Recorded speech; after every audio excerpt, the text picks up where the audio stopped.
qui se sont travaillés au Liban. On a travaillé des grosses des enfants et qui sont excellentes. D'accord. Je ne sais pas si c'est suffisant ou pas. Ah ben c'est la base.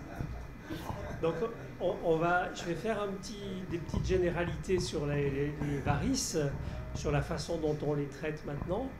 Après, j'ai une petite vidéo qui montre un examen d'une saphène que je fais en écho-doppler, comme ça on aura le temps de détailler. Et puis après, j'ai des tas de cas cliniques, on pourra discuter un petit peu sur la façon d'envisager les choses. Donc c'est sûr que quand on examine des patients qui ont des varices, ou en tout cas une insuffisance veineuse superficielle, ça peut être des tas de choses différentes avec les patients les plus graves qui ont des troubles trophiques. Ça peut être des patients qui ont des varices, des patients qui ont de simples petites télangiectasies, et puis des patients qui ont des signes de gravité de leur maladie veineuse superficielle avec ces signes ici qu'on appelle la corona phlebectatica qui témoignent de l'augmentation de la pression veineuse.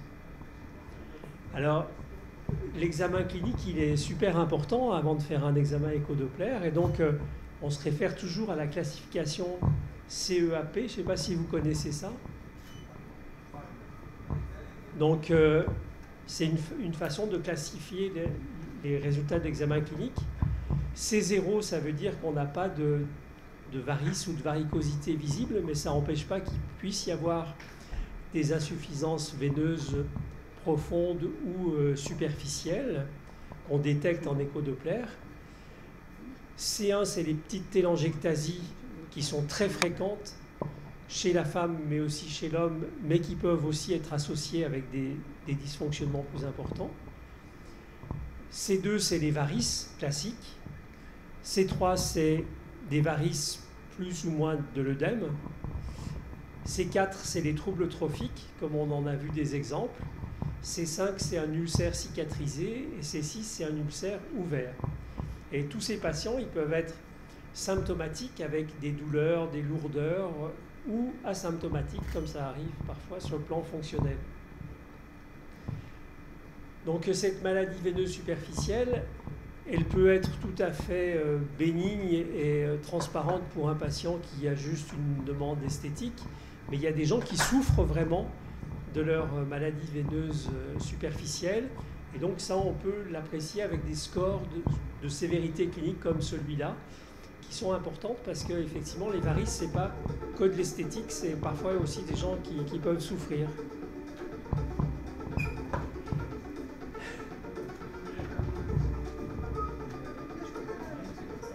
Il y a une bonne ambiance dans cet atelier. Donc sur le plan des traitements, pendant très longtemps, le traitement et la seule sanction, elle était chirurgicale avec la crossectomie, l'événage. Mais dans toutes les recommandations internationales, maintenant, c'est quelque chose qui est vraiment relégué au second plan, au profit des techniques d'ablation thermique comme le laser ou la radiofréquence, et aussi au profit de la sclérose qui permet de traiter de façon efficace certaines veines. Et puis il y a des tas de nouvelles technologies qui apparaissent, avec en particulier la glu, c'est du cyanoacrylate qu'on met dans les veines pour les boucher. Il y a des techniques qui combinent des systèmes mécaniques et de sclérose, et puis il y a encore des nouvelles technologies qui sont en route, donc les choses changent beaucoup. Et en fait, il n'y a pas un traitement unique, il faut vraiment essayer de trouver le meilleur traitement pour chaque patient. Alors, quand on examine les patients, il y a plusieurs choses qui sont à prendre en compte.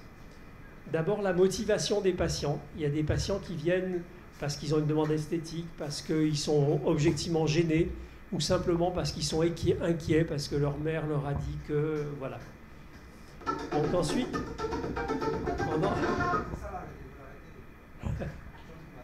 Ensuite, on a déjà parlé de l'examen clinique et effectivement, c'est très important de bien analyser les patients. Et puis l'examen écho-doppler, à la suite de l'interrogatoire d'examen clinique, il va permettre de bien comprendre l'anatomie des varices, les conséquences hémodynamiques. Et sur cette base, on va pouvoir décider ce qu'on fait par rapport aux patients. Donc les données de l'examen clinique et puis la demande du patient, ça nous permet de bien déterminer les buts du traitement qu'on se fixe. Et puis les données de l'examen écho-Doppler, c'est plus sur quelle technique est réalisable chez ce patient et comment on va la mettre en œuvre. Et sur cette base-là, ben, on choisit le meilleur traitement. Donc c'est vrai que l'écho-Doppler, c'est super important, mais il n'y a pas que ça, il y a aussi l'examen clinique. Donc là, je passe. Donc quelques bases anatomiques et hémodynamiques. Donc ça, c'est l'anatomie de la grande saphène qui démarre à la face interne du pied, qui prolonge la veine dorsale interne du pied, qui monte à la face, à la face interne de la jambe, passe derrière le genou jusqu'au niveau du triangle de Scarpa. Et la petite saphène, elle naît, elle, à la face externe du pied. Elle passe à la face derrière la malléole externe et remonte jusqu'au niveau du creux poplité. Alors en fait, on s'intéresse, quand on fait l'examen écho-Doppler, à la grande saphène et à la petite saphène, mais il y a aussi d'autres veines saphènes qui sont importantes. C'est à la face antérieure de la cuisse, la veine saphène accessoire antérieure, et puis la petite saphène qui est assez complexe sur le plan anatomique, avec une veine qui est le prolongement postérieur de la petite saphène, et puis cette veine de Giacomini qui est inconstante, mais qui connecte la petite saphène, ou en tout cas son prolongement axial, à la grande saphène. Donc ça, c'est les troncs collecteurs superficiels principaux, et puis bien sûr, il y a des tas d'autres veines collatérales.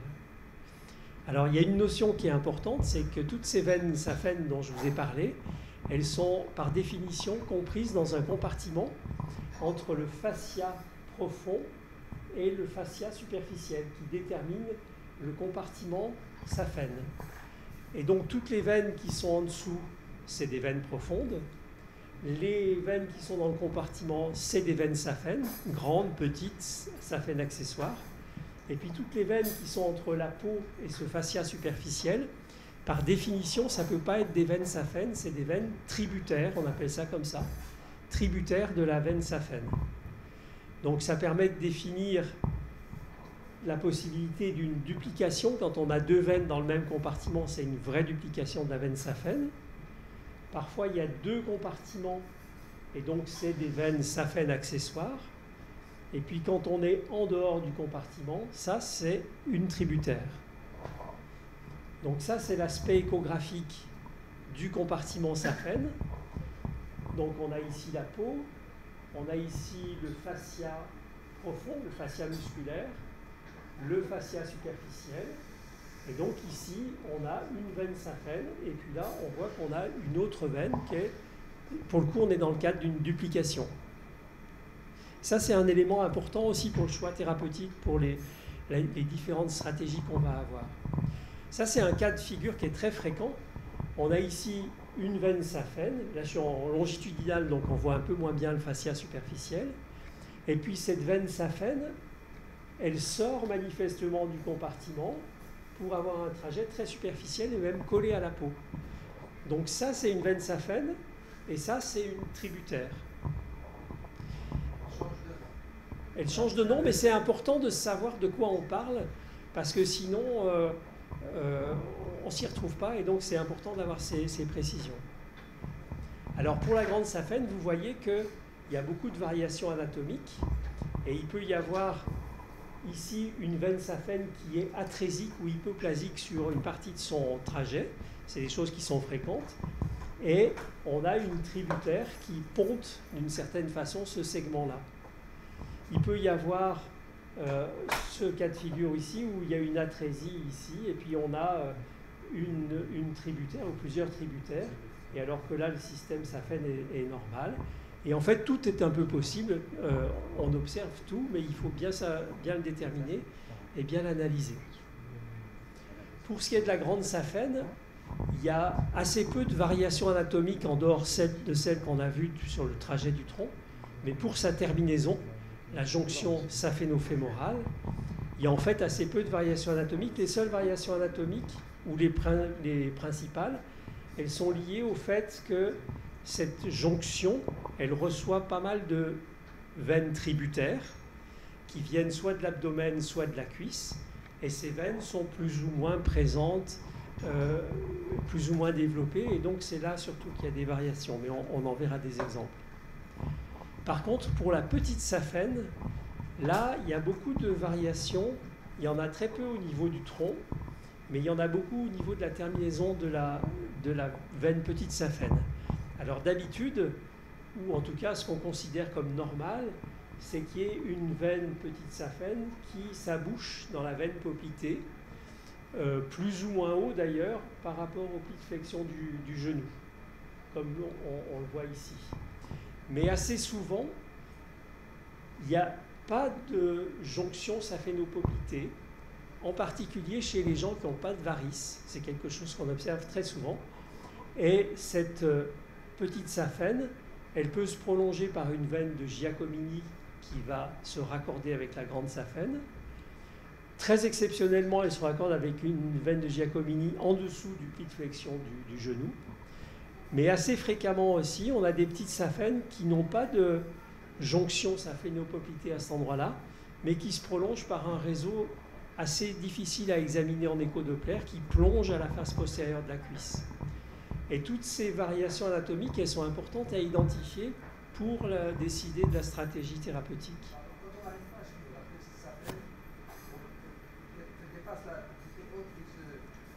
Et ben on est un peu dans... C'est un peu dans ce cas-là, hein. C'est-à-dire que souvent, tu as des branches qui plongent dans les muscles postérieurs de la cuisse et effectivement qui rejoignent la veine fémorale profonde, mais en écho, c'est difficile à dire. Ouais, on ne voit pas. Alors ça, c'est les pourcentages, ouais. Ça, c'est la forme habituelle, on va dire, hein. C'est quand même 89%. L'absence de jonction saphénopoplitée, c'est 5%, mais c'est beaucoup plus chez les gens qui n'ont pas de varices. Et puis ça, c'est des formes qui sont quand même moins fréquentes.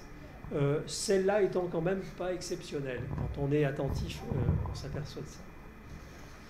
Donc, sur le plan hémodynamique, on va chercher des reflux, c'est clair. Donc, pour ça, on se sert de l'écho-doppler couleur. Et on va le voir, quand on a les bons réglages, on peut presque se contenter de l'écho-doppler couleur pour dire qu'il y a un reflux. Si on veut l'analyser de façon plus précise, c'est là qu'on utilise le Doppler pulsé pour faire les mesures qui sont importantes. Alors, un reflux au niveau des veines superficielles, il est surtout caractérisé par sa durée. Un reflux pathologique, il doit durer plus de 0,5 secondes. Mais ça ne veut pas dire que s'il dure 3 secondes, qu'il est plus grave qu'un reflux qui va durer 1 seconde. On dit qu'il faut qu'il dure plus de 0,5 secondes parce que ça, c'est supérieur au temps de fermeture normale des valves. Et chez des gens normaux, s'ils ont des veines qui sont assez développées, on peut avoir des courts reflux qui correspondent juste au temps de fermeture valvulaire. Mais par définition, dès qu'il est supérieur à 0,5, ça veut dire qu'il y a un problème pathologique. Et si on veut plutôt approcher la gravité, l'importance du reflux, c'est plutôt cette grandeur-là qui nous importe, c'est-à-dire le pic de vitesse maximum atteint par le reflux.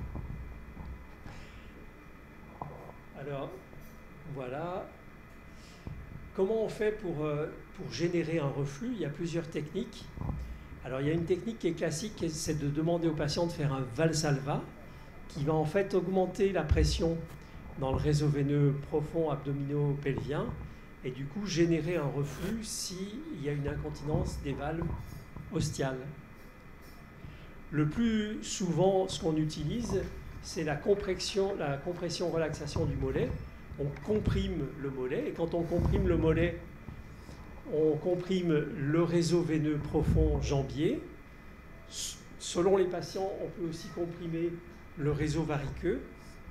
Et du coup, on va, quand on relâche, avoir un gradient de pression. On va avoir des pressions basses ici, là où on a comprimé, et plus élevées en haut. Et donc, si on n'a pas de valve, on va générer un reflux. Et puis en fait, ce qui serait le mieux, le plus physiologique, parce que personne comprime, enfin, dans la vraie vie, personne ne comprime les mollets. Dans la vraie vie, on marche ou on reste debout. Et en fait, ce qui est le plus physiologique, c'est effectivement des tests d'élévation sur les pointes de pied. On demande simplement aux gens de se relever comme ça et on regarde ce qui se passe au niveau des veines saphènes et on peut avoir des reflux qui sont générés par cette seule technique. Chez des gens qui ont des gros mollets, qu'on n'arrive pas trop à bien comprimer, c'est quelque chose qu'il faut savoir faire, c'est intéressant. Alors, pour ce qui est de la jonction saphéno-fémorale, j'ai dit qu'il y avait peu de variations anatomiques, mais sur le plan hémodynamique, il peut y avoir des tas de présentations différentes qu'il est utile d'analyser, même si ça n'a pas toujours des conséquences thérapeutiques précises, mais quand même. Donc en fait, on a sur le plan anatomique la veine fémorale, la veine saphène, il y a une valve terminale qui est vraiment à la terminaison de la grande saphène. Il y a une valve préterminale et qui détermine ce segment suffisamment haute, on les avait mesurés, où on a le drainage des tributaires de la jonction saphéno-fémorale avec ces veines qui sont issues de la partie abdominale et puis des veines qui sont issues de la cuisse et en particulier la saphène accessoire antérieure. Donc en fonction du dysfonctionnement de l'une ou de l'autre ou des deux valves, on va avoir des reflux qui sont un peu différents. Donc là, c'est un reflux classique où on a une valve terminale qui ne marche pas bien, une valve préterminale qui ne marche pas bien. Donc le reflux, il est issu de la veine fémorale et il est aussi réalimenté par les tributaires qui, normalement, se drainent dans cette zone-là. Si on a une valve terminale qui fonctionne, ça peut arriver. C'est pas pour autant qu'on peut ne pas avoir... Enfin, on peut quand même avoir un reflux saphène même si la valve terminale fonctionne. Si la valve préterminale est abîmée et que les autres valves en dessous sont abîmées, eh bien on va pouvoir observer un reflux qui est alimenté non pas par le sang de la veine fémorale, mais par le sang qui se draine des tributaires. Alors souvent, c'est quand même des reflux qui sont moins importants, moins symptomatiques que quand on a une valve terminale qui fonctionne mal. Et puis après, d'autres cas sont possibles aussi, avec une valve terminale qui fonctionne, une valve préterminale qui fonctionne, donc il n'y a pas de reflux dans la grande saphène, mais il peut y avoir un reflux dans la veine saphène accessoire antérieure qui s'abouche dans ce segment-là. Si cette veine saphène a des valves qui sont abîmées, eh bien, le drainage des autres collatérales hautes va pouvoir générer un reflux et tous les cas de figure sont à peu près identiques. Pour la petite saphène, c'est un petit peu la même chose, avec deux particularités. C'est qu'il y a cette extension postérieure de cuisse qu'on a vue, et puis il n'est pas rare qu'il y ait un tronc commun entre la petite saphène et les veines gastrocnémiennes, les veines jumelles. Donc là encore, en fonction de la distribution des valves qui marchent ou qui ne marchent pas, on va pouvoir avoir des reflux, un peu comme on l'a vu tout à l'heure, avec quelques... Alors le reflux classique, c'est celui-là, hein. Toutes ces valves ne marchent pas bien, donc on a un reflux qui est issu de la veine poplitée. Il peut arriver, et ça c'est pas exceptionnel, il faut bien le connaître, que la valve terminale ne fonctionne pas ici, mais que la valve préterminale de la petite saphène fonctionne.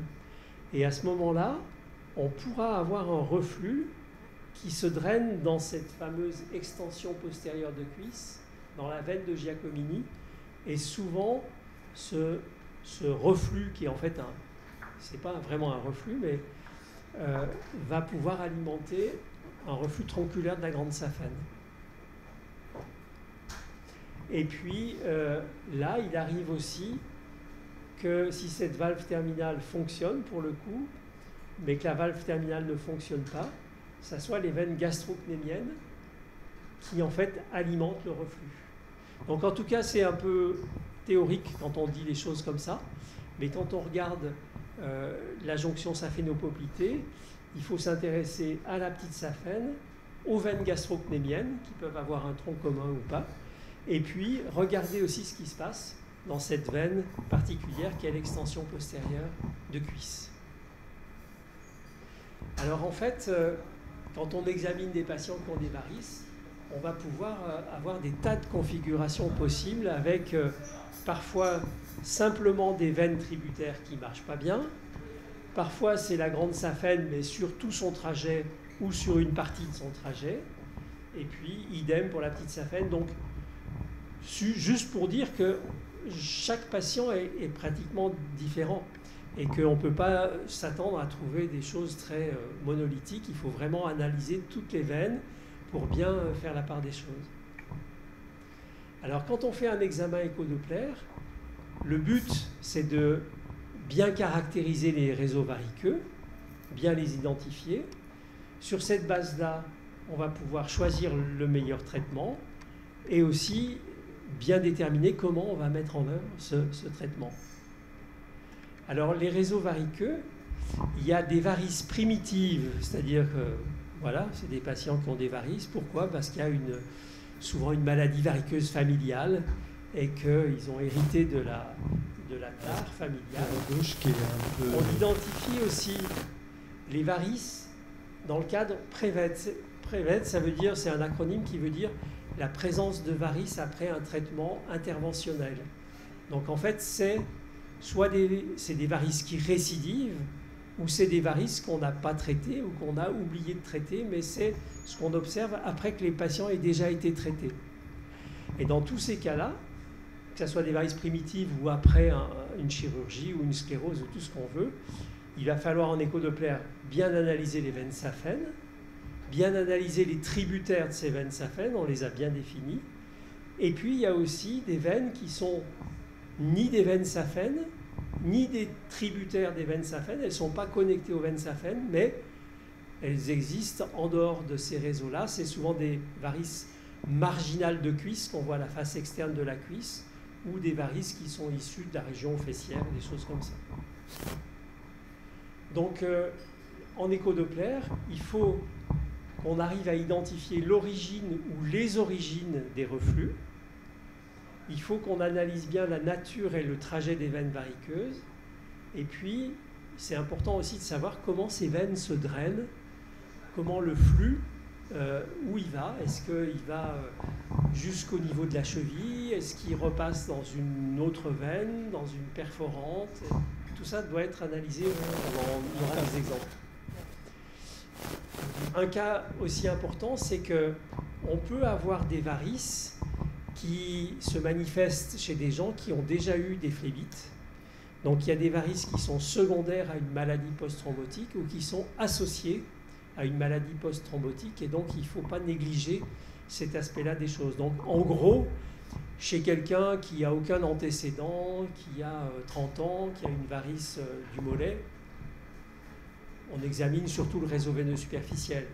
Si c'est quelqu'un qui a eu des histoires peut-être de phlébite, et en tout cas chez tous les gens qui ont des stades avancés de cette insuffisance veineuse superficielle, avec des troubles trophiques, avec de l'œdème, un œdème important, il faut toujours examiner le réseau veineux profond, parce qu'il peut aussi y avoir des pathologies à ce niveau-là. Donc là, juste à nouveau, cette histoire de veine saphène et de veine tributaire. Donc là, vous voyez un autre exemple avec une belle veine saphène dans son compartiment. Et puis là, vous voyez une veine saphène qui se prolonge par une tributaire qui est sortie du compartiment.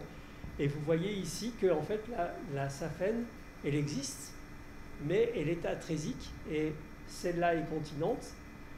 Là, elle est incontinente. Et là, le reflux part dans cette veine tributaire. Et quand on fait un examen des varices, d'une insuffisance veineuse superficielle, il faut toujours faire une cartographie. On ne peut pas se contenter de dire ouais, il y a un reflux de la grande saphène ou ci ou ça. Si après on doit être amené à surveiller les patients, à les suivre, à les traiter, c'est quand même des informations qui sont insuffisantes pour prendre la bonne décision thérapeutique. Donc ça, c'est le fond de cartographie qu'on utilise, qui préfigure le trajet des grandes et des petites saphènes, et éventuellement des saphènes accessoires antérieures. Et puis là-dessus, on va dessiner les trajets variqueux, les segments de saphènes qui refluent, les tributaires, ici les perforantes, et on reverra aussi tout ça. Donc faire cette cartographie, c'est la dernière étape de l'examen éco-Doppler, mais c'est super important pour avoir des choses qui sont précises et exploitables en termes de prise en charge thérapeutique. Alors, méthodologie d'examen éco-Doppler. En éco-Doppler, on se sert de l'échographie mode B pour repérer anatomiquement les veines, analyser leurs parois, la lumière, est-ce qu'il y a des choses dans la lumière, est-ce qu'il y a une thrombose ou des séquelles. On va mesurer les diamètres. Bien sûr, l'écho-Doppler couleur, il permet de rechercher, de dépister les reflux. Et puis, on peut analyser de façon semi-quantitative les reflux. Si on veut vraiment les quantifier, il faut utiliser le Doppler pulsé. Puis après, on peut utiliser d'autres technologies, mais bon, peu importe. Donc, pour faire un examen des varices de qualité, il faut, dans tous les cas, avoir une sonde linéaire de haute fréquence. Et maintenant, il y a même des... Ouais, ça va jusqu'à 18 et on voit des choses fabuleuses. Et puis, c'est important d'avoir une sonde microconvexe pour examiner aussi les veines profondes chez, pas tous les patients, mais chez pas mal de patients, parce que l'examen superficiel ne se suffit pas toujours à lui-même chez tout le monde. Les réglages sont super importants. Donc bien sûr en mode B, il faut régler la profondeur, le gain est bien focalisé sur les veines superficielles qu'on examine. Pour le Doppler couleur, c'est aussi tout à fait fondamental. Les vitesses sont basses, donc il faut avoir une PRF basse. On n'est pas en cardio. Hein. Il y a aussi un des paramètres de réglage qui est super important, c'est la persistance. La persistance, c'est une fonction de l'échographe qui permet de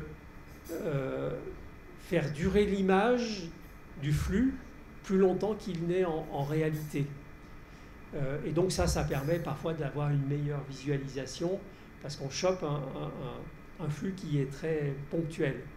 Mais quand on examine des veines superficielles, comme on cherche des reflux et que la durée du reflux est un des critères diagnostiques, si on a une persistance qui est au maximum, le tout petit reflux qu'on peut avoir chez quelqu'un de normal va apparaître faussement comme quelque chose de pathologique.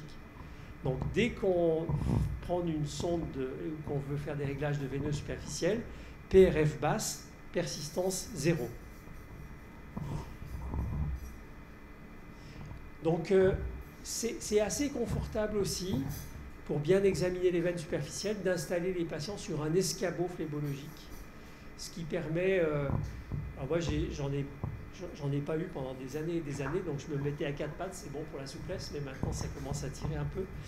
Donc avoir les patients un petit peu surélevés, ça permet d'avoir un examen des jambes dans leur ensemble et aussi de bien voir ce qui se passe au niveau jambier, parce que sinon on regarde à la hauteur des yeux, puis en dessous ça passe un peu à l'as.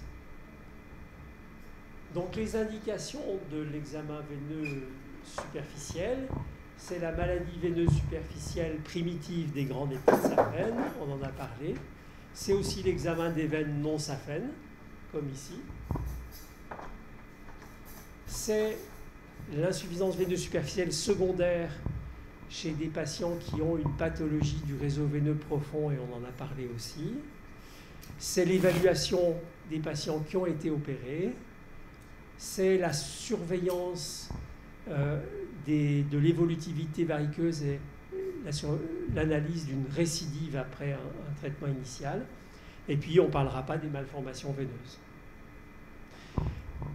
Donc ça, c'était les éléments de base. Et puis, si vous voulez, on va switcher sur une petite vidéo qui vous montre comment j'examine une grande saphène. Donc, c'est en live et on va voir ça. Ouais.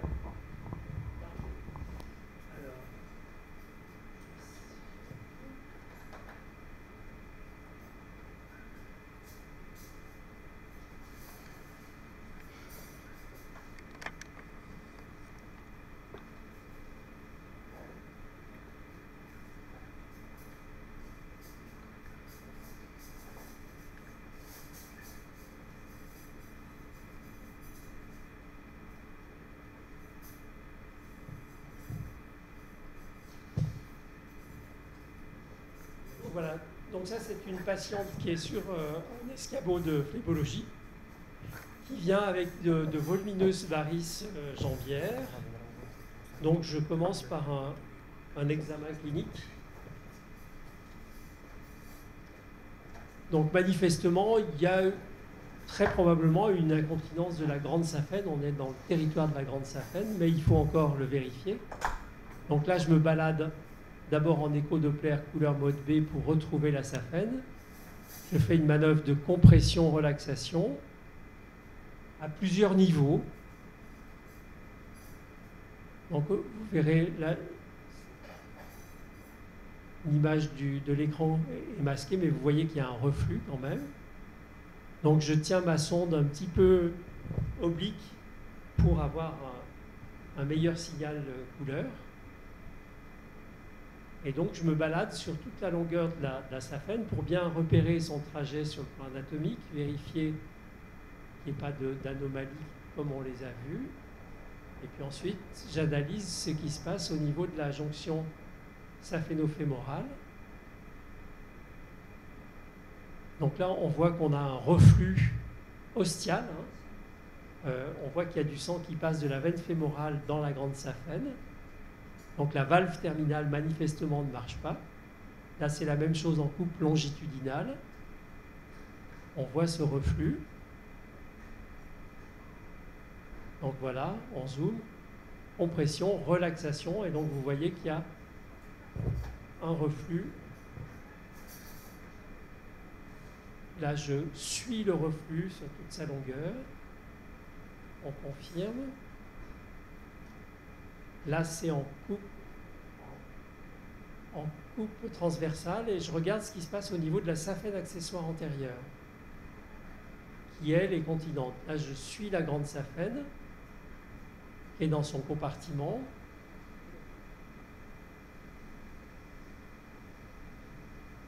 Alors, c'est important de mesurer le calibre de la grande saphène pour choisir le traitement, et on fait cette mesure d'habitude à l'union tiers moyen, tiers supérieur de cuisse.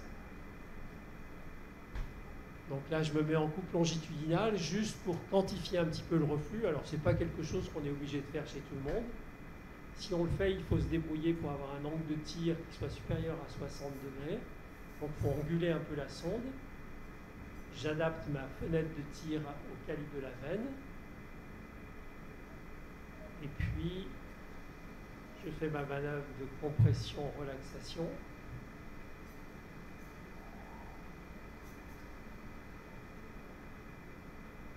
Donc voilà la manœuvre de compression-relaxation. On a le flux et le reflux. Donc là, manifestement, on sait qu'il fait plus de 0,5 secondes. Donc on est dans un cadre pathologique sans aucun doute. Et puis, on va pouvoir effectivement mesurer le pic de vitesse max si on veut essayer d'avoir une approche quantitative des reflux. Mais en dehors de la recherche, ça n'a pas beaucoup d'intérêt. On passe beaucoup de temps à faire ces mesures et en fait, ça ne sert à rien en routine. Mais bon, voilà. Donc vous voyez là le temps, 3200 millisecondes, donc on est largement au-dessus des 0,5 secondes, des 500 millisecondes.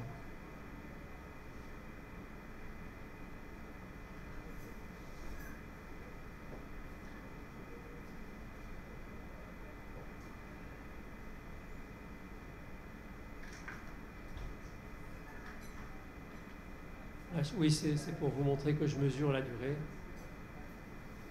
Mais bon. La vitesse max. Donc là, c'est le balayage. Voilà, là, on voit qu'il y a une veine qui est la veine de Giacomini, qui s'abouche dans la grande saphène, mais on vérifie qu'elle est bien continente. Donc en fait, chaque fois qu'on voit une tributaire, on comprime, on relâche pour voir quelle est l'hémodynamique de cette veine tributaire, qui peut être normale et se drainer dans la grande saphène, ou être incontinente et être à l'origine d'un reflux. Et là, vous voyez qu'il y a des zones de dilatation, des ectasies veineuses. Voilà. Là, on voit bien une ectasie veineuse. Donc ça ne se voit pas chez tous les patients, mais plus la maladie veineuse est évoluée, plus on voit ce type d'ectasie. Ça n'a pas un intérêt fou sur le plan thérapeutique. Ce n'est pas pour autant qu'on va changer notre stratégie d'épaule, mais c'est quand même le marqueur de varices un peu plus importantes. Et puis sur le plan physiopathe, ouais, je vais m'arrêter là. Hop, zut. J'essaie de revenir. Ça va.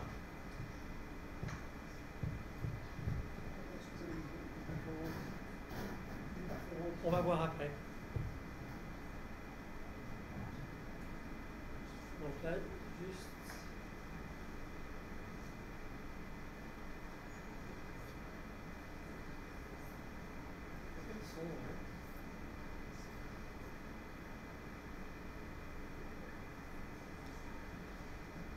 Voilà, sur le plan physiopathologique, c'est intéressant parce que là, c'est l'ectasie veineuse. Et en fait, on voit assez bien, on a ici une valvule, une autre valve. Et en fait, la maladie varicoeuse, chez beaucoup de gens, c'est une maladie de la paroi de la veine et qui se fragilise sur une partie de sa circonférence. Et on imagine bien qu'ici, il y a un vrai anévrisme veineux qui s'est formé, ce qui fait que autant ici les deux valves se touchent, autant ici il y a un gap qui s'est formé. Et donc ça explique qu'il puisse y avoir un reflux parce qu'il n'y a plus de coalescence des deux valves. Et souvent, chez les patients qui ont une maladie toute débutante, on s'aperçoit qu'il y a une bonne coalescence des deux valves ici. Et puis ici, il y a juste un tout petit segment qui permet qu'il y ait un reflux tout à fait minime. Et puis tout ça s'aggrave au fil du temps. Mais l'origine de la maladie veineuse superficielle, elle est sans doute multifactorielle, mais clairement, on voit qu'il y a au niveau des veines, des valves du tronc, cette dégénérescence qui fait que les valves ne se referment plus. Et puis il peut y avoir aussi une pathologie des valves elles-mêmes, en particulier au niveau des jonctions, avec une fragilisation. Mais c'est assez intéressant d'analyser ça en détail.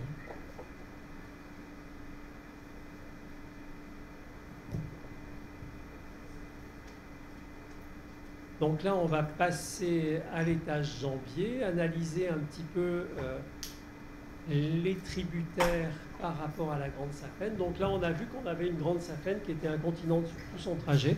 C'est toujours la grande saphène. Et puis là, on analyse les relations entre la grande saphène et les tributaires. Donc, on comprime, on relâche, on regarde ce qui se passe au niveau du tronc lui-même, s'il est présent ou pas, ce qui se passe au niveau des tributaires.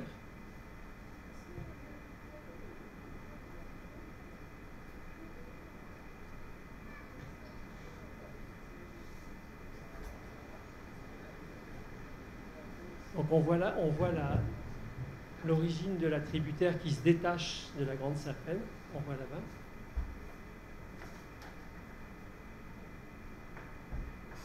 Alors c'est sûr que quand on analyse des réseaux comme ça, il faut avoir un peu l'habitude de faire de la reconstruction 3D mentale pour bien analyser les choses. On a des structures veineuses qui sont assez complexes. C'est intéressant aussi d'avoir des sondes suffisamment larges pour avoir un champ de vision qui ne soit pas trop réduit, sinon on a du mal à analyser tout ça. Et donc là on suit la grande saphène.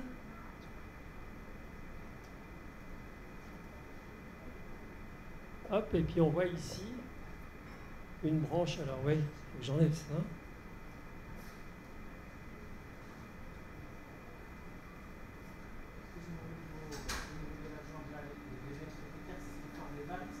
Oui, c'est en fait la saphène, elle. Alors, on va revoir sur. Justement, c'est l'intérêt de faire une cartographie. On va voir après comment ça marche. Donc ici, on a une grande saphène qui alimente des tributaires, puis après on a à nouveau une grande saphène, et puis là on voit que le reflux part dans une perforante qu'on appelle de réentrée. Alors ça c'est une... Ouais, ça va un peu vite. Hein. C'est une perforante de réentrée. Et donc là je suis aussi une autre branche, une autre tributaire de la grande saphène, qui, elle, se dirige à la face postérieure du mollet. Donc, je demande toujours à la patiente de se retourner. On voit qu'on retrouve ici tout un réseau de varices. Et donc, on va analyser leur lien avec la petite saphène.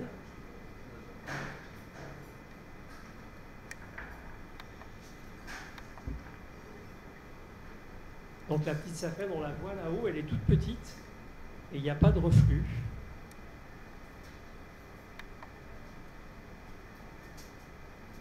Voilà, il faut balayer la petite saphène. On voit qu'elle est de petite taille.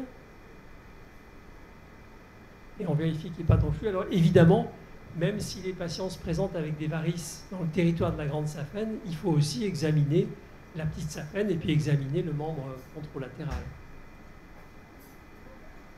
Pour la petite saphène, on demande toujours aussi aux gens de fléchir un petit peu le genou, parce que sinon on ne va pas pouvoir faire les manœuvres de compression. Et vous voyez là-haut, on a les varices qui vont rejoindre la petite saphène et finalement les veines gastrocnémiennes, vous verrez ça après. Voilà, hop. Ouais.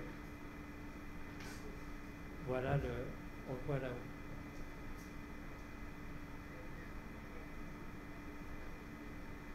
Donc il n'y a pas de reflux dans la petite saphène, mais on a des tributaires qui viennent se drainer dans une veine gastrocnémienne. Et bien c'est la grande saphène.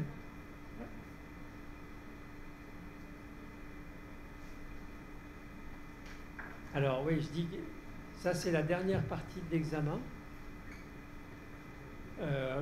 Cliniquement, c'est une patiente qui se présente avec des varices et qui ne souffre pas plus que ça.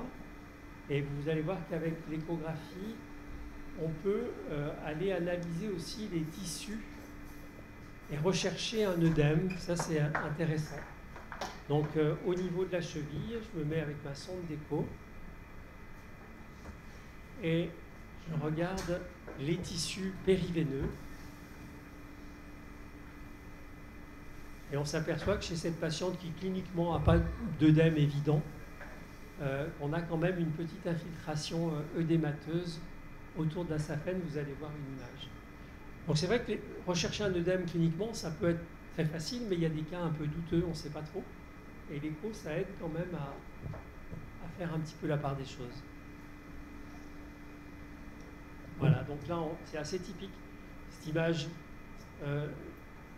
sonore juste en amont, juste en avant du tibia. Et ça, c'est la cartographie. Donc vous voyez un peu, on va un peu vite.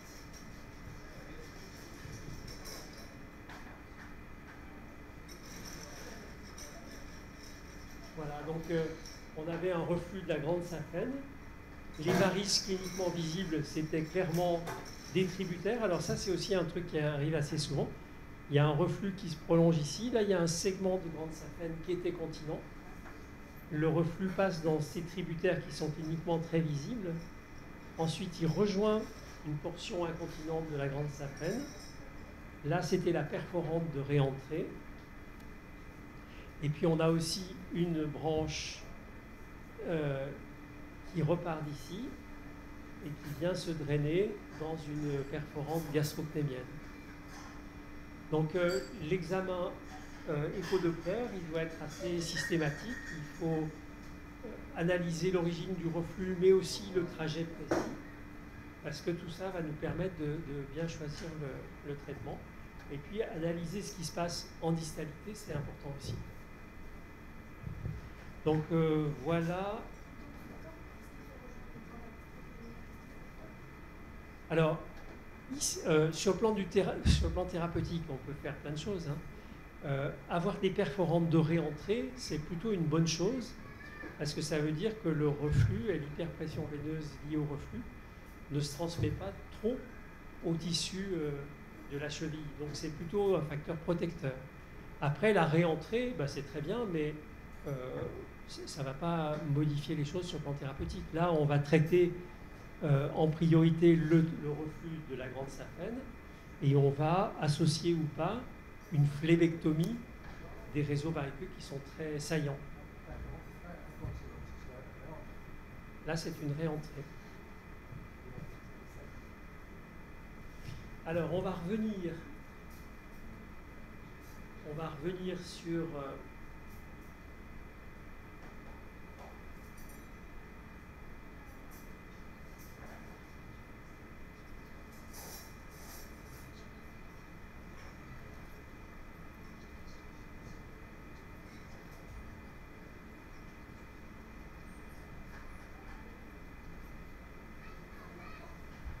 voilà, donc on a vu qu'il y avait plein de situations possibles.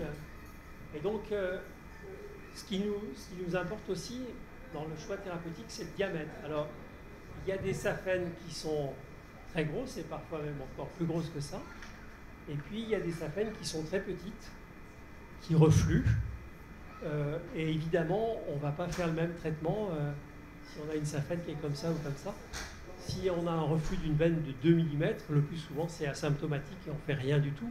Et si on devait faire quelque chose, ça serait plutôt de la sclérose avec une toute petite saphène. Et là, on passe plutôt au traitement thermique si on peut les mettre en œuvre. Alors, une saphène, souvent, comme vous l'avez vu dans la vidéo, elle n'a pas un calibre homogène, il y a des zones de dilatation. Elle est souvent un petit peu plus grosse au niveau de la crosse, au niveau de la terminaison. Et si on veut mesurer un diamètre qui soit un calibre qui soit représentatif de la saphène, donc la règle c'est plutôt de le mesurer dans cette zone-là, en dehors d'une zone d'ectasie veineuse, et c'est ça qui donne un peu la référence en termes de calibre. Après, ce qui se passe au niveau des dilatations, ça a peu d'impact sur la prise en charge thérapeutique, et puis au niveau de la jonction, on verra que c'est un petit peu différent. Après, il y a un élément qui est très important aussi par rapport au traitement endoveineux qu'on fait actuellement, c'est la possibilité de cathétériser ces veines saphènes. Ceci dit, quand on fait un stripping, on est aussi obligé de cathétériser, mais les chirurgiens ne s'embêtaient pas trop et faisaient des gestes un peu agressifs. Là, on est quand même assez attentif à ça. Donc c'est sûr qu'ici, on a une veine qui tournicote beaucoup.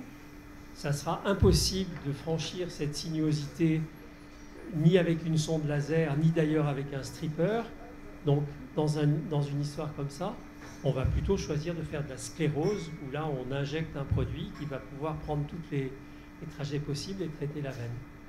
Ici, on a une saphène qui a un trajet un peu particulier avec cette sinuosité. On a la possibilité maintenant, avec le matériel qu'on utilise, des guides, de franchir ces sinuosités, mais il faut avoir un peu d'expérience, mais ça reste possible. Après, il n'est pas rare non plus qu'on traite des patients qui ont déjà eu de la sclérose, par exemple, qui a bouché la veine, mais il y a eu une recanalisation, ou c'est des patients qui ont fait des thromboses veineuses superficielles et qui se retrouvent avec des synéchies endoluminales à l'intérieur de la veine. Et là encore, avec le matériel qu'on utilise maintenant, on arrive à se faufiler à travers ces synéchies, sauf si elles sont vraiment très très importantes. Mais c'est des éléments qu'on prend en compte dans le choix de la thérapeutique. Après, pareil, supposons qu'on ait un patient qui ait une grande saphène qui reflue, avec ici une tributaire, et puis on a à nouveau un reflux dans le tronc de la saphène, puis à nouveau une tributaire. Actuellement, si cette veine est de gros calibre, on a plutôt envie de s'orienter vers un traitement endoveineux thermique. Et à ce moment-là, la stratégie, c'est de ponctionner ici pour faire passer notre sonde jusque là-haut et de traiter toute cette zone-là. Et la question est de savoir, est-ce qu'on va pouvoir franchir cette zone-là? Donc c'est important de savoir si c'est simplement une zone qui est atrésique, c'est-à-dire de petit calibre, mais qui reste une lumière et on va pouvoir passer, ou s'il y a une fibrose complète qui va nous interdire le passage. Alors si on a une fibrose complète, c'est pas grave, on va traiter dans un premier temps ici et dans un deuxième ici, mais c'est bien de l'avoir anticipé et pas de découvrir ça juste quand on n'arrive pas à passer. On a beaucoup parlé aussi pour les traitements de la petite saphène, du risque neurologique quand on utilise des traitements thermiques. Mais il faut savoir que le risque neurologique, il était encore plus élevé quand on faisait de la chirurgie ouverte, relativement traumatique et qui laissait souvent des paresthésies.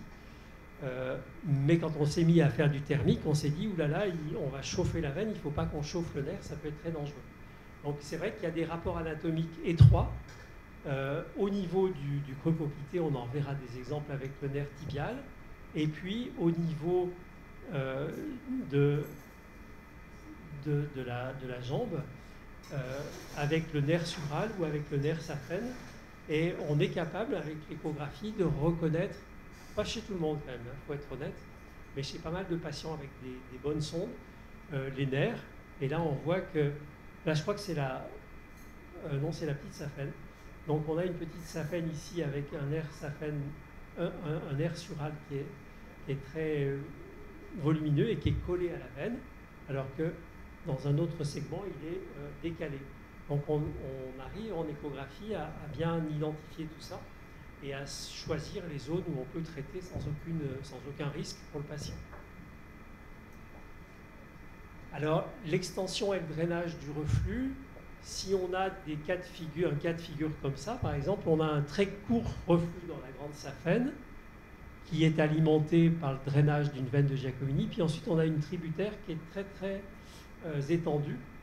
C'est clair que la problématique sur le plan du traitement, ça sera surtout de traiter cette tributaire, soit par sclérose, soit par phlébectomie, mais on n'est pas du tout obligé d'aller traiter ce très court segment qui reflue, parce que si on supprime cette tributaire, eh bien, on a une partie continente ici, une partie continente ici, pas de possibilité de drainage de ce segment autre qu'en dessus, en dessous. Donc cette courte portion de veine, elle va redevenir continente et on n'a pas besoin de la traiter du tout. Et ici, c'est un petit peu le même cas de figure, avec des varices qui sont d'emblée très superficielles, où il n'y a pas besoin de prendre en charge sur le plan thérapeutique les veines saphènes qui ont des segments refluents qui sont extrêmement courts. Donc voilà des tas de... On a vu ces cas de figure. Ici, on va traiter ce reflux et puis associer ou pas un traitement de la tributaire, par phlébectomie ou par sclérose, dans le même temps ou de façon retardée. Ici, on a un reflux axial plus une tributaire. Donc, quand on a un reflux axial comme ça, un reflux axial, ça veut dire qu'il y a un reflux sur toute la longueur de la saphène, qui s'étend jusqu'au niveau de la cheville. Si on n'a pas cette varice, c'est souvent des patients qui n'ont aucune varice visible, mais qui ont un œdème de la cheville ou des veines dilatées au niveau de la cheville, une corona phlebectatica, parce qu'en fait, ils ont un reflux qui s'étend jusque dans cette zone-là, et avec des pressions veineuses qui sont très, très augmentées à ce niveau-là. Et donc, c'est des patients qui peuvent développer à terme des troubles trophiques. Donc, dans ces cas-là, on traite le plus possible du reflux, et puis le traitement de la tributaire est presque annexe. Et puis là, on a, voilà, donc on est un peu dans le même cas que tout à l'heure. Donc c'est vrai que la distribution des tributaires, l'extension du reflux, font qu'on va choisir des stratégies un petit peu différentes. Alors, on discute beaucoup de la nécessité ou pas de faire des phlébectomies quand on a traité une grande saphène. Donc si on a une grande saphène ou une petite saphène qui reflue et qui alimente, avec un reflux qui alimente des varices tributaires, il y a des gens qui ne traitent par les méthodes thermiques que le tronc saphène. Et ça peut marcher chez certains patients parce que quand on traite ce tronc saphène, les tributaires vont être moins soumises à une hyperpression veineuse et elles peuvent régresser suffisamment chez pas mal de patients pour qu'il n'y ait pas besoin de faire de traitement complémentaire. Mais il y a aussi des patients qui ont des tributaires qui sont très inesthétiques, qui ne vont pas disparaître tout de suite si on ne les traite pas et qu'on a envie de traiter. Et puis au-delà de ça, on sait quand même que si on laisse des tributaires en place, on a plus de risques chez les patients de voir une maladie veineuse qui va récidiver au fil du temps parce qu'on laisse un espèce d'effet aspiratif chez certains patients. Mais c'est très difficile de déterminer quels sont les patients chez lesquels les tributaires vont disparaître spontanément et quels sont les patients chez lesquels il faut faire un geste complémentaire. Donc c'est discuté, il y a des gens qui disent moi je fais toujours comme ça parce que voilà, et moi j'essaie d'être un peu, de réfléchir et de voir en fonction des attentes des gens et puis aussi en fonction de l'anatomie de ce qu'on a pu observer et toujours discuter avec le patient, savoir si les patients sont prêts à subir secondairement un traitement complémentaire s'il le fallait.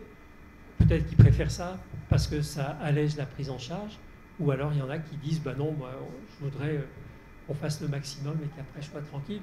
Comme il n'y a pas de vérité scientifique ni en faveur d'une stratégie ni en faveur de l'autre, on a vraiment la possibilité de s'orienter sur la demande du patient.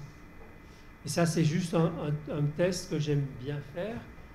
C'est le test du garrot, c'est-à-dire qu'on examine un patient, là c'était une patiente très âgée chez laquelle je n'avais pas envie de faire de trébectomie parce qu'elle avait plus de 90 ans, mais qui était très gênée par ses varices et qui avait une gêne fonctionnelle importante. Donc on l'installe en décubitus, on met sa jambe en l'air, on met un garrot veineux, on lui demande de se remettre debout et on voit que les varices ne se redilatent pas parce qu'il n'y a pas d'autre alimentation importante.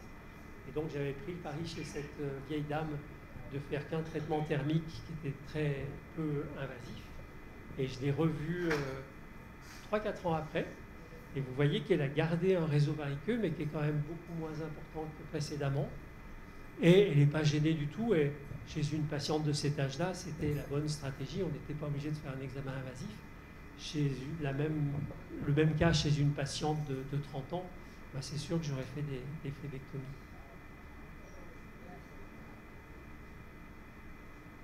Donc voilà, ça c'est juste un petit travail pour, enfin une petite classification pour fixer un peu les idées par rapport à ces histoires de tributaires.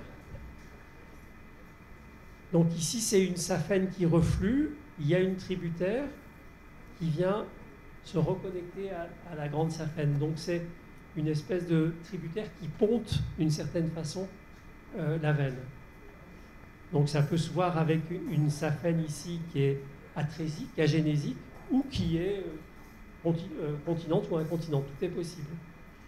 Après, il y a des tributaires qui relient, par exemple, la grande saphène à la petite saphène. Ça, c'est des choses qu'on voit assez souvent. Et de la même façon, ça peut relier de la petite saphène vers la grande saphène.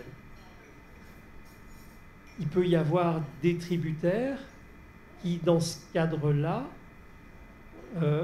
retombe sur une petite saphène qui est parfaitement continente. Et à ce moment-là, on a souvent des patients qui n'ont aucun trouble trophique parce qu'il y a ce qu'on appelle une réentrée du reflux qui peut être dans une perforante de réentrée ou dans un tronc saphène qui est continent. Ça veut dire que ce reflux, il constitue un espèce de court-circuit avec du sang qui finalement retrouve une voie de drainage qui est fonctionnelle. Donc ça, c'est des perforantes de réentrée, un reflux saphène, une tributaire et puis une perforante de réentrée. Ou alors cette perforante, elle peut être en direct. Et donc ça, c'est vrai pour la grande et la petite saphène. Et puis, il y a des cas de figure avec des patients qui ont un reflux saphène et puis des tributaires. Et puis, tout ça se ramifie en petites branches qui sont difficiles à identifier en écho Doppler. Et c'est ce qu'on peut appeler un drainage tissulaire, c'est-à-dire qu'en fait, ce reflux, il se propage à tout un réseau veineux très mal systématisé. Et c'est aussi souvent dans ces cas-là qu'on va avoir des troubles trophiques. Donc c'est vrai que analyser le drainage, c'est important et c'est aussi une façon d'avoir un pronostic sur une maladie variceuse. Quand on a un reflux comme ça, c'est souvent des patients qui ont une grosse varice et puis qui ont une jambe qui est parfaite, qui n'ont pas de gêne fonctionnelle, parce qu'en fait, c'est vraiment une espèce de court-circuit veineux, mais qui n'a pas de mise en pression des tissus. Alors que là, il y a une mise en pression des tissus et il y a un risque d'œdème, de fragilisation cutanée et de troubles trophiques. Juste un petit aparté sur la sclérothérapie. Là, c'était une analyse assez en perspective des traitements thermiques qu'on fait quand même plutôt prioritairement maintenant. Quand on fait de la sclérose à la mousse, ce qui est une stratégie qui est tout à fait possible aussi. Il faut être attentif aux risques artériels. Il y a des zones où la veine qu'on va scléroser est accompagnée d'une artériole et il faut évidemment pas prendre le risque d'aller injecter du sclérosant dans cette artériole parce qu'on peut générer des nécroses cutanées étendues et parfois dramatiques.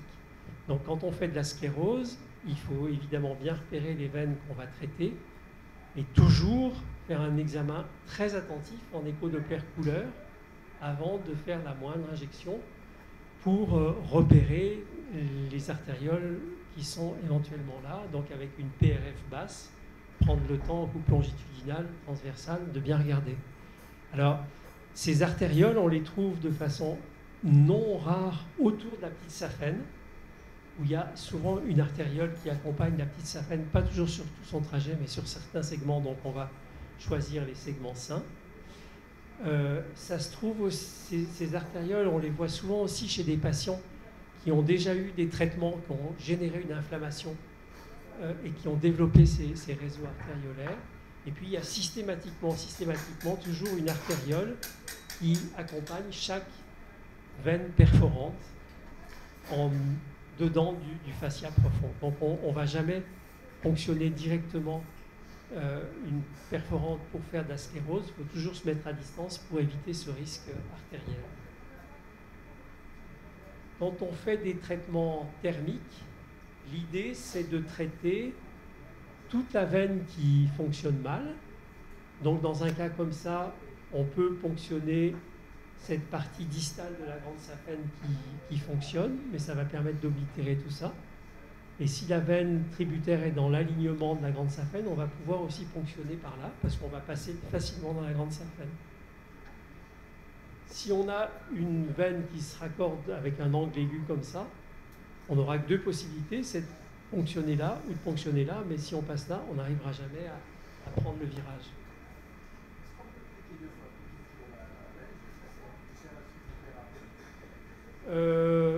En pratique, le traitement thermique, c'est pour les tronsaphènes, pas pour les tributaires.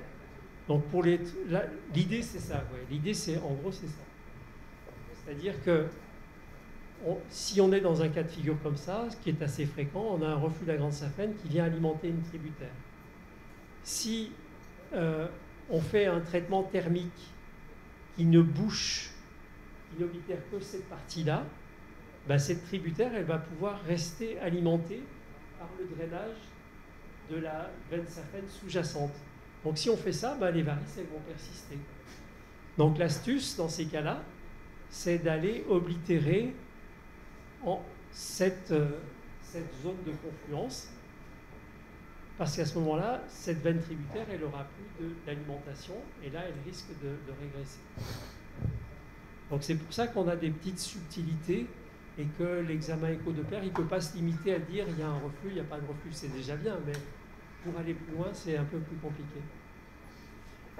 Et parfois, on a des varices qui sont assez complexes, avec des duplications, des ramifications, et en fonction de tout ça, avec une bonne analyse, on va faire des traitements combinés, où là, vous voyez que j'ai mis 2 introducteurs pour aller traiter cette veine qui est là, et aussi celle-ci.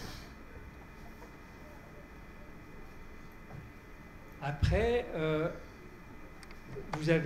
on a vu qu'il y avait au niveau de la jonction saphéno-fémorale des reflux quand on a une valve terminale et préterminale qui ne marche pas, donc ça c'est le reflux classique. Il peut aussi y avoir des reflux uniquement liés à un dysfonctionnement de la valve préterminale. Là on voit qu'il n'y a pas de reflux. Et le reflux il est alimenté par les tributaires, c'est ce qu'on a vu tout à l'heure. Mais il y a aussi pas mal de cas où on a un reflux qui est purement tronculaire, c'est-à-dire toute la portion terminale, on va dire les 10 derniers centimètres de la grande saphène sont continents, et le reflux il est alimenté par une veine de Giacomini, par des veines issues de la région pelvienne ou par une perforante incontinente. Et à ce moment-là, on peut très bien ne traiter, et je pense que c'est ce qu'il faut faire, que la partie incontinente de la veine saphène, et on préserve tout ce qui marche. Il n'y a aucune raison d'être détruit en préventif parce que ça ne sert à rien. Donc là, je passe, c'est des subtilités un peu techniques. Donc ça, c'est pour revenir sur la petite saphène, hein, la terminaison de la petite saphène. Donc on a vu les différents modes de terminaison, et ça, c'est en écho-Doppler, où on voit ici la veine poplitée. Ici, c'est la petite saphène. Chez ce patient, on a un tronc commun entre la petite saphène et les veines gastropnémiennes. Ça, c'est le tronc commun. Et puis ça, c'est l'extension postérieure de cuisse. Donc là, on a tous les éléments anatomiques qui sont réunis. Et en fonction du type de dysfonctionnement, on va choisir telle ou telle option thérapeutique.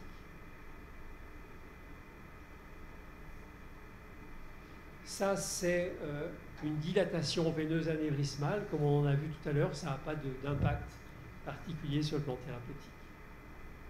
Je passe. Ça, c'est une veine saphène. Ici, un reflux qui part dans une tributaire, puis ensuite qui revient dans la grande saphène, avec ici une veine saphène qui, dans ce segment-là, est complètement hypoplasique. Alors, on hésite toujours à traiter par une méthode thermique des veines qui sont trop près de la peau, parce qu'on pourrait prendre le risque de brûler la peau, mais comme on fait une anesthésie autour de la veine, on écarte la veine de la peau. Et puis, quand même, quand on fait des traitements par ablation thermique, on a toujours une inflammation qui reste confinée dans le compartiment saphène, donc qui ne s'exprime souvent pas sur le plan clinique quand la veine est bien planquée. Et quand la veine devient très proche de la peau, ben c'est sûr que cette inflammation, elle va pouvoir retentir sur la peau, et on peut avoir des trajets un petit peu inflammatoires, un petit peu douloureux.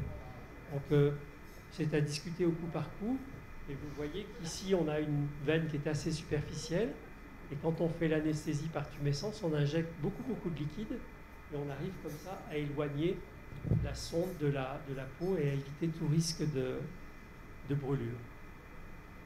Donc voilà, se rappeler que quand on examine des veines superficielles, on a toujours besoin d'un examen écho-Doppler. Maintenant, c'est absolument impératif. Mais qu'il ne faut pas faire que l'écho-Doppler, il ne faut vraiment pas chanter l'examen clinique et puis prendre en compte aussi la demande et la problématique du patient. Et puis, il faut avoir du bon matériel écho-Doppler et puis aussi avoir un grand éventail thérapeutique pour proposer le mieux pour les patients quand on peut, en sachant qu'on peut faire des traitements combinés, faire du thermique d'un côté puis de la sclérose de l'autre, ou du thermique et puis de la phlébectomie, et puis que aussi on fait maintenant des traitements séquentiels, c'est-à-dire qu'on va discuter avec les patients, on peut très bien dire on va faire tel traitement pour l'instant, et puis on fera en complément, si besoin, un autre traitement. On n'est plus à l'époque où on imaginait pouvoir traiter les gens systématiquement en une fois. Ça n'a pas beaucoup de sens. Maintenant, on est vraiment dans des approches très personnalisées. On essaie de répondre le mieux possible aux demandes du patient, et on sait que de toute façon, il faut naviguer un petit peu à vue et qu'on agit en conséquence. On a encore du temps. Donc, on va passer des cas cliniques. En fait, c'est des patients que j'ai vus ces derniers temps. Et ceux qui me paraissaient un peu plus intéressants, j'ai fait un peu d'imagerie pour permettre de discuter un peu. J'en ai une tripotée, hein.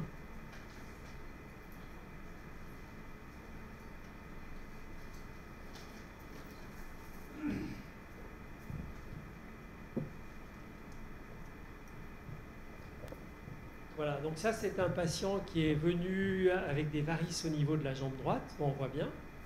Et puis à la jambe gauche, il n'a pas de varices du tout. Et vous voyez qu'en écho-Doppler, on retrouve une veine qui est dilatée, mais surtout avec un vrai reflux.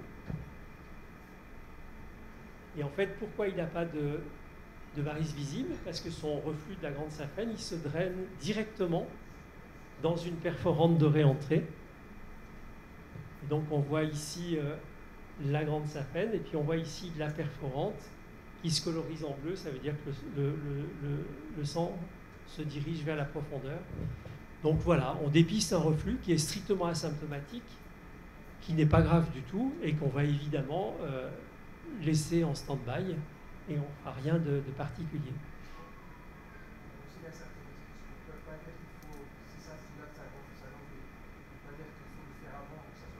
Non, parce que ça, c'est des discours qu'on n'a plus du tout. Maintenant, on a toujours le temps de suivre, à condition bon, que les patients ne disparaissent pas pendant 50 ans, mais on a toujours le temps de les suivre et de proposer le moment venu un traitement. Même à 90 ans, on peut faire des traitements thermiques de la sclérose.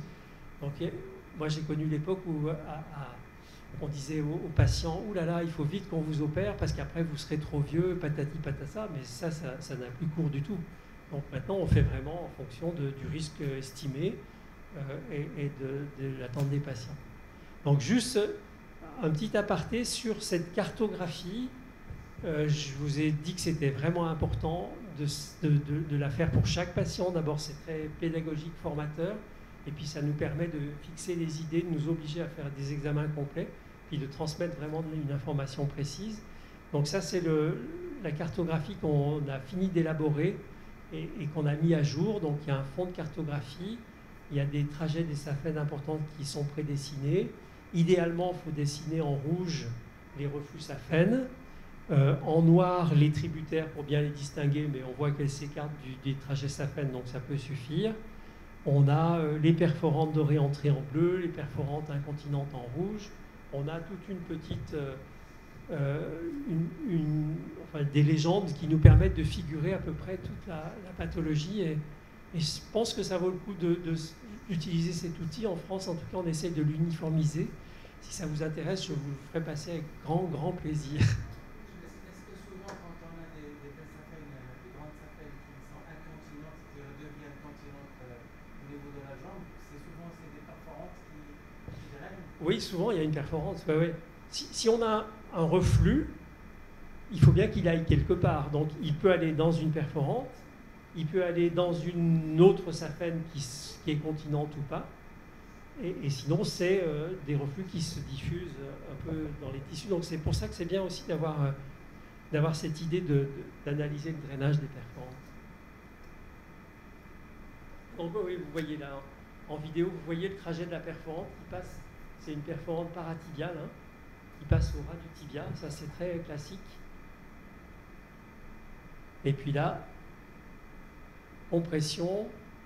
Et vous voyez que, hop, on a un reflux qui se draine comme ça. Donc là, c'est juste une jeune femme que j'ai traitée il n'y a pas très longtemps. J'avais jamais vu un truc pareil. Et là, un réseau ici qui est extrêmement complexe avec une duplication, voire une triplication de la SAFEN, j'avais jamais vu ça. Et puis un reflux tronculaire, à nouveau une division, une partie qui est continente, une partie qui est incontinente. Et voilà, donc juste pour vous dire que parfois on peut se creuser la tête. Là, j'avoue que j'ai passé un temps fou à essayer de comprendre et à faire la cartographie. Donc vous voyez que dans le même compartiment SAFEN, on a 1, 2, 3, 4. Comment? Ça, c'est une quadruplication. Ben, oui, ça n'existe pas, ça, mais bon. Donc là, vous voyez que cette veine se divise là-haut, et puis se divise encore. Donc on se retrouve avec 3 axes. Hop, ça c'est en couleur. Tout ça a l'air de marcher, là-haut. Et puis là, c'est des coupes à différents niveaux. Donc là, vous voyez qu'il y a un axe qui reflue et les autres qui fonctionnent.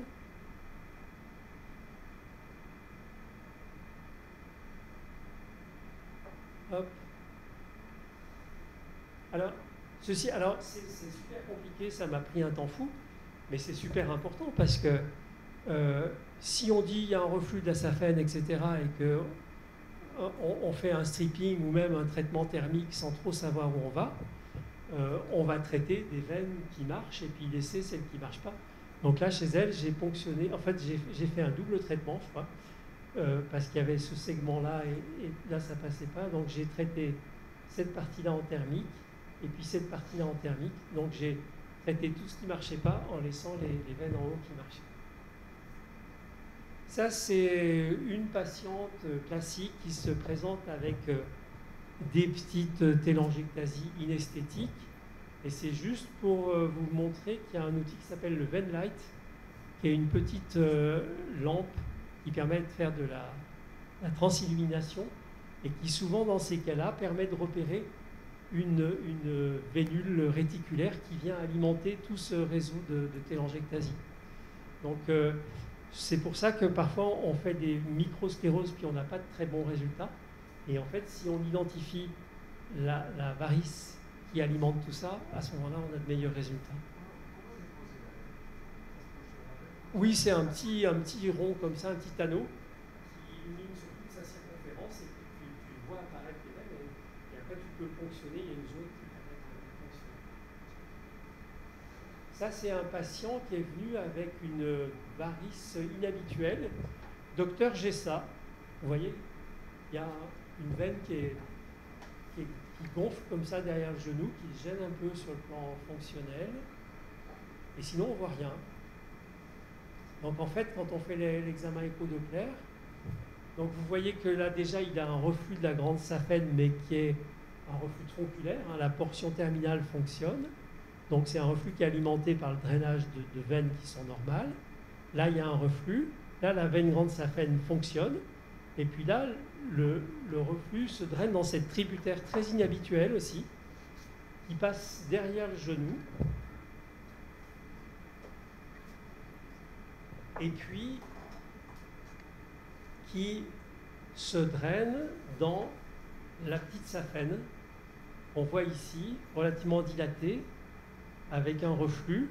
Et on voit même qu'il y a aussi un reflux de la veine gastrocnémienne moyenne, qui est une veine qui est inconstante, mais qui peut être associée à la petite saphène. Donc c'est assez particulier, cette histoire, aussi. Donc là, vous voyez le balayage en écho-Doppler, et hop, là on a l'extension postérieure de cuisse, et puis là on a cette branche qui part ici.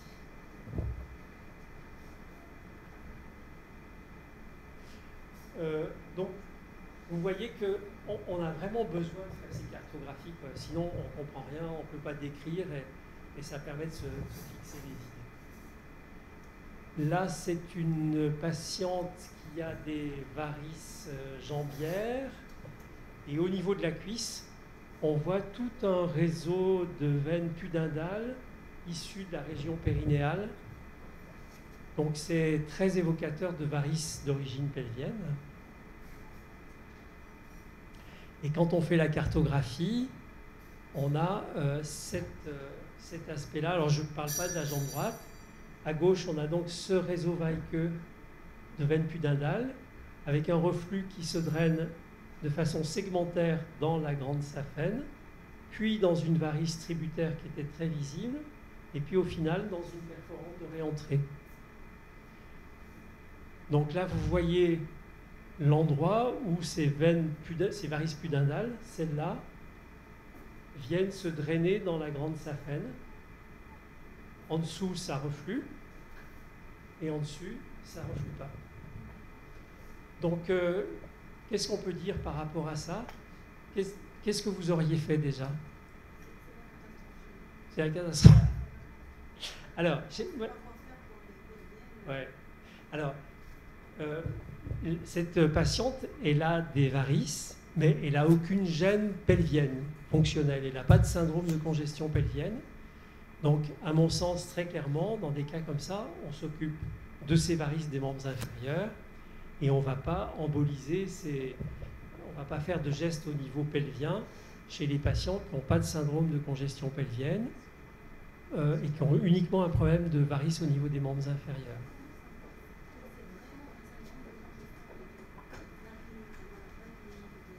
La clinique d'un syndrome de congestion pelvienne, c'est effectivement des pesanteurs pelviennes, c'est des douleurs au moment des rapports, c'est toute cette symptomatologie-là, et à condition qu'il n'y ait pas d'autres pathologies pelviennes qui puissent expliquer cette gêne. Donc ça nécessite un examen gynécologique assez précis, mais c'est facile de...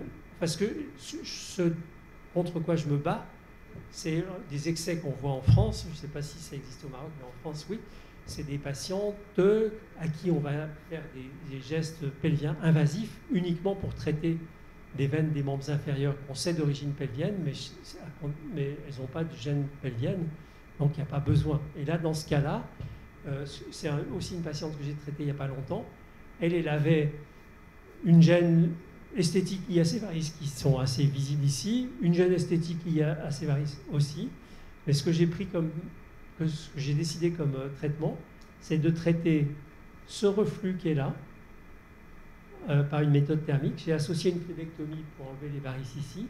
Et quand on fait ça, dans mon expérience, on voit très régulièrement ces varices qui ici sont très développées, qui, une fois qu'on a bloqué le reflux ici, vont se rétracter et disparaître. Parce qu'en fait, ces veines pudendales, physiologiquement, elles vont se drainer dans la grande symphène. Et en fait, je pense que ces varices-là, ce n'est pas des vraies varices. C'est-à-dire que c'est des veines qui sont hypertrophiques et elles se mettent à avoir plus de débit, donc elles grossissent, parce qu'en fait, elles alimentent un reflux qui est ici. Et si on bloque ça, dans l'immense majorité des cas, on voit ces varices qui régressent. Et on peut traiter. Enfin, dans ce cas-là, on peut faire comme ça. Et j'ai prévenu la patiente en lui disant que si jamais ces varices persistent ou qu'on a un résultat qui est insuffisant, on pourra, dans un deuxième temps, aller s'en occuper, en sachant qu'on fera plutôt, dans un premier temps, de la sclérose. Et puis, si vraiment ça ne suffit pas, à ce moment-là, on pourra aller s'intéresser à ce qui se passe au niveau pelvien. Mais en dernier recours, on ne va pas aller faire des gestes invasifs pour des patientes dont la problématique est juste les membres inférieurs. Donc voilà le reflux qui est alimenté par ce drainage. Ici, ça reflue, là où ça marche, et là, ça reflue. À l'étage pelvien, donc là, on a des varices latéraux-utérines, l'imagerie n'est pas très bonne, et puis on a un reflux de la veine ovarique gauche. Donc ça, on peut le voir en transcrâne. Voilà. On a fini ? On a fini, normalement. Comment ? On termine le cas. Donc, chez cette patiente, on a examiné ces varices en réseau veineux au niveau des membres inférieurs, mais à l'étage pelvien, on peut quand même approcher les choses, même si on n'a pas envie de faire de traitement. Donc, chez elle, il y avait effectivement des varices latéraux-utérines, une veine ovarique gauche assez dilatée, avec un reflux. Et comme c'est assez souvent le cas aussi, on voit ici l'aorte, l'artère mésentérique supérieure, on voit une veine rénale gauche qui est largement dilatée, qui est pincée ici, donc il y a un syndrome du nutcracker qui favorise ça. Donc le nutcracker, on a des vitesses qui sont augmentées au niveau de la zone de compression. On fait un rapport de vitesse entre cette zone-là et les vitesses en amont, est supérieur à 5. Et là, vous voyez que c'est aussi un des éléments du diagnostic possible.